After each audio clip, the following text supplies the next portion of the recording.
Welcome students. Look at page number 19. Yesterday we learned on page number 18. Today we will see page number 19. Paragraph number 1. Most people agree that tea is a refreshing drink. It contains no carbohydrates, fat, or proteins. What gives tea is its special and distinctive flavor is denying as well as caffeine, which give the drink its stimulating quality. Most people agree that tea is a refreshing drink. In the world, many people think that tea and coffee is a refreshing drink. एक मनाला शरीराला ताजंतवानं बनवणारं असं हे एक पेय आहे. It contains, it means tea contains no carbohydrates, fat और protein. It means we come to know that tea is free from carbohydrates, fat and proteins. म्हणजे चहा हा कर्बोदक, स्निग्ध पदार्थ आणि प्रोटीनपासून तो मुक्त आहे. म्हणजे चहामध्ये या 3 गोष्टी आपल्याला दिसत नाहीत. कोणकोणत्या? कार्बोहायड्रेट्स, फॅट और proteins. What gives tea its special and distinctive flavour is theanine as well as caffeine. It means we find denying and caffeine, these two contents are largely found in tea. चहामध्ये दिनाइन आणि caffeine नावाचा मादक पदार्थ मोठ्या प्रमाणावरती आपल्याला त्यात पाहायला सापडतो. Which give the drink it's stimulating quality. आणि त्या 2 पदार्थामुळं शरीराला एक नवीन ऊर्जा मिळते, आपल्याला प्रसन्न वाटतं किंवा ताजंतवानं वाटतं. या पॅराग्राफमध्ये एक गोष्ट आपल्याला समजली. T is free from carbohydrates, T is free from fat and proteins and it has 2 contents. 2 पदार्थ असतात. ते 2 पदार्थ दिनाइन अँड कॉफी. आणि त्या 2 पदार्थामुळं माणसाला स्टिम्युलेटिंग क्वालिटी म्हणजे उत्तेजना मिळाल्याशिवाय राहत नाही. Number 2. How and when did people first begin to drink tea. मग या चहाची सगळी चर्चा झाल्यानंतर हाऊ अँड व्हेन, केव्हा आणि कसा पहिल्यांदा या चहाची ओळख माणसाला झाली. An amusing story has come down to us from Chinese legend. There is an amusing story about a tea. Many people think that tea came from China, and this is the Chinese legend. Legend means आख्यायिका. It is said that Emperor Shenong. It is said that Emperor Shenong, the father of Chinese agriculture and medicine. चीनचा एक सम्राट, त्याचं नाव सेनॉंग, हा agriculture आणि मेडिसिनचा जनक होता. It means from his empire agriculture and medicine is developed. He was on his travels. हा राजा emperor Shennong on his way to travel. When a servant was boiling some water for the emperor to drink, it means it was the habit to drink a warm water. It was the habit of Shenong to drink warm water. त्या राजाला नेहमी गरम पाणी पिण्याची सवय होती. Just then a few leaves from a nearby tree blew into the boiling water. आणि त्या सेवकाने त्या राजाकरता सम्राटाकरता पाणी गरम करून दिलं. ते पाणी गरम करून देत असताना ज्या वेळेला ते उकळत होतं त्यावेळेला एका झाडाची पानं हवेच्या मार्फत वाऱ्याने येऊन ते त्या बॉइलिंग पॉटमध्ये पडले, उकळत्या भांड्यामध्ये पडले आणि त्या पाण्याबरोबर तेही पानं उकळत गेले. The water immediately changed colour आणि त्या पाण्याचा रंग बदलला. On drinking the water the emperor was amazed by the rich flavour and the refreshing quality of the resulting infusion. आणि या वेगळ्या कलरचं पाणी तो राजा, तो सम्राट पिल्यानंतर त्याला भयंकर आश्चर्य झालं. He was amazed by the rich flavour and the refreshing quality. आणि त्या रिफ्रेशिंग क्वालिटी त्याला जाणवली. त्याला आश्चर्य झालं की याची चव आणि रंग बदललेला असल्यामुळं. Of the resulting infusion excited by the unknown plant and its amazing flavour. He carried out further investigation and discovered that tea had many healing and restorative properties and could also be used as an antidote to certain poisons.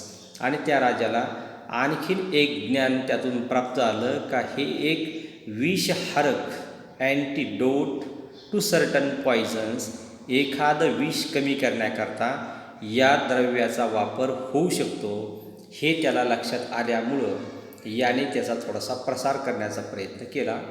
Second paragraph, yet another legend tells us that it was a Buddhist monk named Buddhidharma who was the first to use tea as a drink.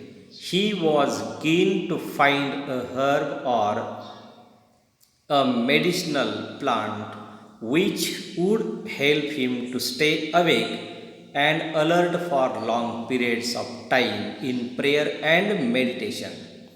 Another story, जशी चीनची एक आख्यायिका चहाबद्दल सांगितली जाते त्याच पद्धतीने another legend is that there was a Buddhist monk. तिथे एक धर्मगुरू होता, कोणता? बुद्ध धर्माचा. आणि या बुद्ध धर्माच्या धर्मगुरूला अशी एक सवय होती का आपलं मेडिटेशन, आपली प्रार्थना दीर्घकाळ चालण्याकरता झोप येऊ नये, ताजंतवानं वाटलं पाहिजे म्हणून तो नेहमी आपल्या पाण्यामध्ये या झाडाचा म्हणजे चहाच्या झाडाचा पाला टाकून तो पाणी प्यायचा. आणि त्याला एक जाणीव व्हायची का we can stay for long periods in prayer and we can stay for long time in meditation. या पाण्यामुळं, अशा प्रकारच्या झाडाची पानं पिल्यामुळं आपण जादा वेळ प्रार्थना करू शकतो आणि जादा वेळ चिंतन पण करू शकतो. हे त्याच्या ध्यानात आल्यामुळं तेव्हापासून चहा लोक पिऊ लागले, अशी एक कथा आहे. After considerable search and trial he found that chewing leaves from the tea shrub acted as a stimulant. आणि त्याला एक शोधलं गेलं का हे चहाचे पानं चघळल्यानंतर there was a stimulating effect on his body and it help him to stay awake. त्याला एक उत्तेजना मिळाली, त्याला एक प्रेरणा मिळाली आणि तो दीर्घकाळ जागा राहू लागला बिकॉज ऑफ टी, चहाच्या त्या पानामुळे. It was he who introduced tea among his disciple in China. अशा पद्धतीने त्या बुद्धिस्ट मॉंगच्या डिसायपल्समध्ये, शिष्यगणांमध्ये चहा हा पहिल्यांदा ओळखीचा झाला.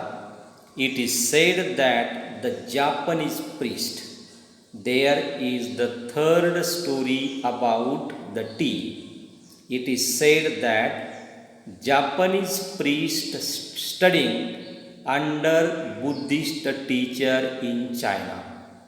चीनमध्ये एक बुद्धिस्ट टीचरच्या आधिपत्याखाली एक जपानचा धर्मगुरू शिक्षण घेत होता.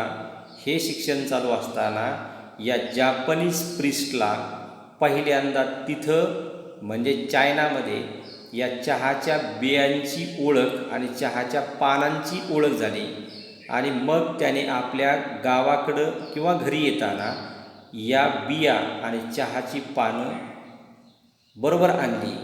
बॅक होम विथ हिम और बॅक होम विथ देम. तेव्हापासून चहाची निर्मिती झाली. ही एक तिसरी कथा. आता एक चौथी कथा चहाबद्दल सांगितली जाते.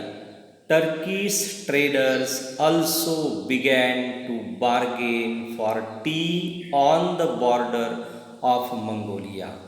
टर्किश व्यापाऱ्यांनी मंगोलियन बॉर्डरवरती चहाच्या पानांची बियांची आदानप्रदान घेव आणि देवघेव केली. इनफॅक्ट अशी एक कथा आहे.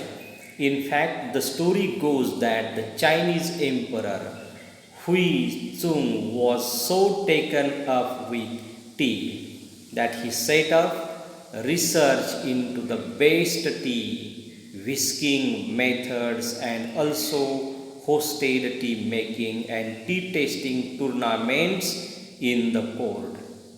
There is another story about the tea, how and when it was introduced.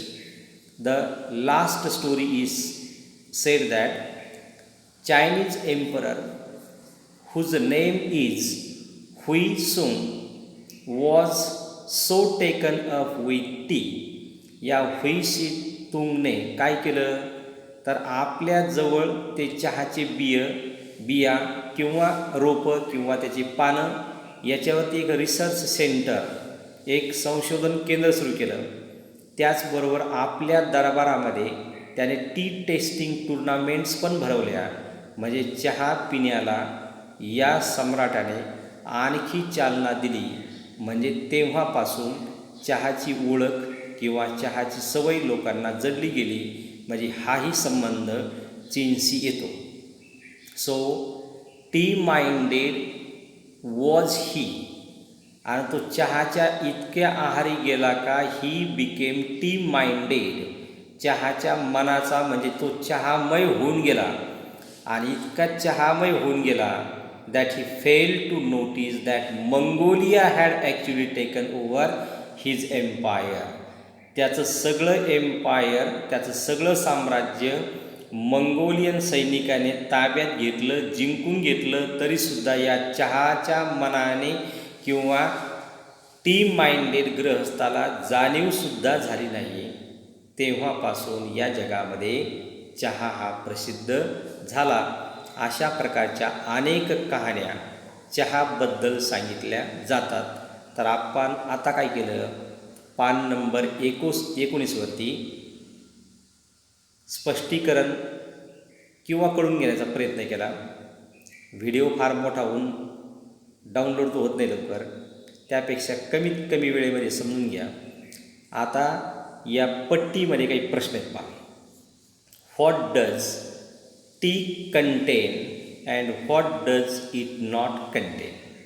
चहामध्ये कोणकोणते घटक आहेत आणि चहामध्ये कोणकोणते घटक आढळत नाहीत.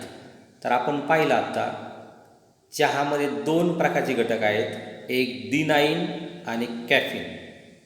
आणि कोणते घटक नाहीत तर कार्बोहायड्रेट, फॅट आणि प्रोटीन हे घटक नाहीत. तर याचं उत्तर तुम्हाला समोरच्या पॅराग्राफमध्ये सापडते बरोबर. दुसरा प्रश्न आहे, हू वॉज एम्परर सेनॉंग. सेनॉंग हा कोणत्या साम्राज्याचा सम्राट होता किंवा तो कोण होता. त्याचंही उत्तर समोर आहे. Why did he carry out further investigations about tea. याचंही उत्तर समोर आहे. How did tea reach other parts of the world. राज्याच्या किंवा देशाच्या किंवा जगाच्या इतर कानाकोपऱ्यामध्ये हा चहा कशा पद्धतीने पसरला गेला.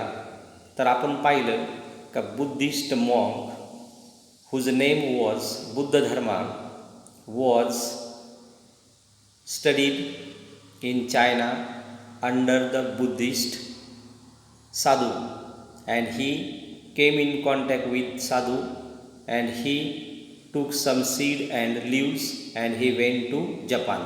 अशा पद्धतीचं समोर उत्तर याचं दिलेलं आहे. तर सगळ्या पद्धतीने वाचन केल्यानंतर याचं वर्गपाठामध्ये छानपैकी उत्तरं लिहून काढा. यानंतर पान नंबर 20वरती आपण पाहू. हा साधारणपणे 15 मिनिटापर्यंत व्हिडिओ झालेला आहे. ठीक आहे, ओके.